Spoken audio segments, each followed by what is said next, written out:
but we want to emphasize some very critical points in our statement today so that Kenyans can be fully seized with the implications and damage that has been caused or inflicted on the Kenyan people by this process that was full of sound and fury, and at the end of the day signifying nothing.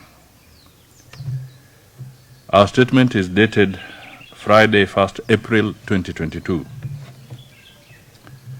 First, the Supreme Court of Kenya, the Apex Court of the Republic of Kenya, under Article 163 of the Constitution, has on Thursday, March 31st, 2022, declared null and void the Constitution of Kenya Amendment Bill 2020, popularly known as the Building Bridges Initiative. While we laud the brave decision of a majority of the men and women at the highest court of the land, it is not lost on Kenyans or to Kenyans the colossal sum of money spent by the promoters of this unconstitutionality. We are aware that the Building Bridges Initiative Task Force spent approximately 10 billion Kenya shillings of public money in hotels, purportedly for collecting public views on the now declared unconstitutional Bill 2020.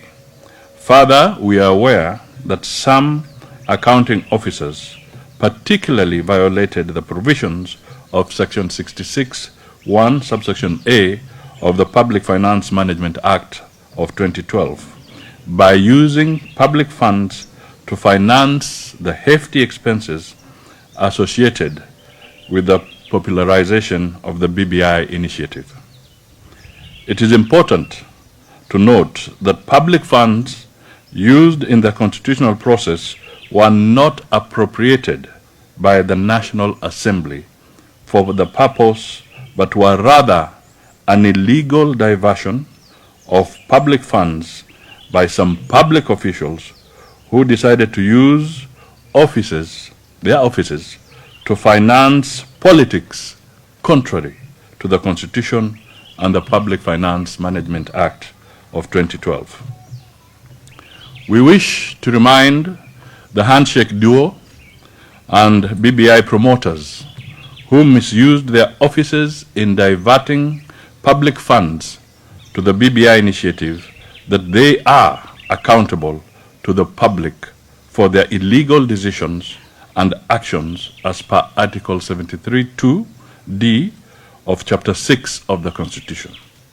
Further, Article 226(5) of the Constitution states clearly that if the holder of a public office directs or approves the use of public funds contrary to the law, the person is liable for any loss arising from that use and shall make good the loss, whether the person remains the holder of the office or not. The other key thing is that we want and we are going to call through the legal processes for the audit of the BBI bill. Article 201 of the Constitution on the principles of public finances requires that public money shall be used in a prudent and responsible way. While the Supreme Court has decisively dealt with the unconstitutionality of the BBI circus, the determination of prudence in the use of public funds in the illegality is placed under the ambit of the Auditor General as per Article 229(5) of the Constitution. Section 37 of the Public Audit Act 2015, the Auditor General, upon request by Parliament, is required to conduct forensic audits to establish fraud, corruption, or other financial improprieties. Our members at the National Assembly are moving a motion compelling the Auditor General to undertake a forensic audit on all public funds spent in the illegal process from inception to date. It is now clear the illegality and fraudulent dictation to Kenyans of an illegal process that has cost the Kenyan government huge sums of money, funds that ideally should have been channeled to other urgent needs of Kenyans, is now well manifest in Azimio charades. It is evident that the same arrogance meted upon Kenyans on BBI is well coined in Azimio, where public funds are corruptly and brazenly used to fund Azimio campaign activities. Time has come for change. The said change can only manifest through the ballot. Kenyans must reject the disrespect being advanced to them by those seated in higher offices. We in Kenya Kwanza Alliance reiterate our commitment to stand with the judiciary. We salute the brave women and men who braved the odds of the day and delivered a judgment well coined within the law and more specifically standing with Kenyans. It is important to note that the BBI, as crafted, would have cost Kenyans an upward of an additional 5.65 billion Kenya shillings annually to implement. We laud the judges for upholding the rule of law and sanctity of the Constitution.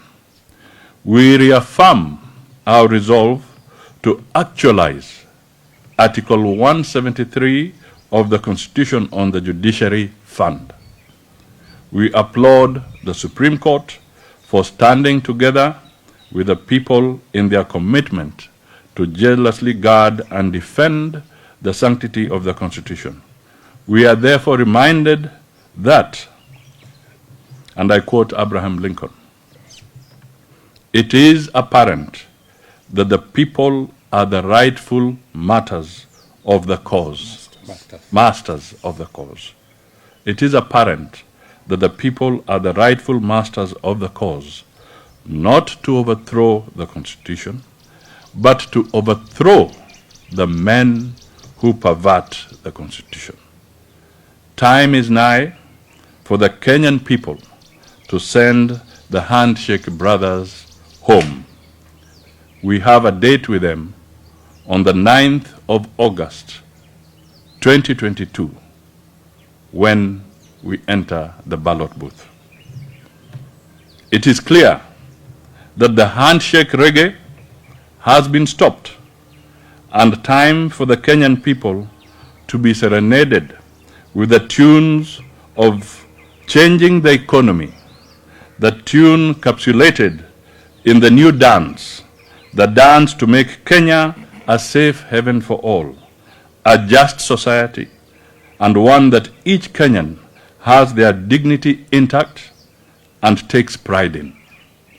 We in Kenya Kwanza are committed to lead Kenyans to dance the new tune. We are committed to ensure each Kenyan has their dignity intact. This can be realized through the blueprint that does not neglect the downtrodden or the bottom trodden and ensures all Kenyans have money in their pockets. God bless Kenya, and this is Kenya Kwanza Alliance. Thank you. Thank you very much. Excellent.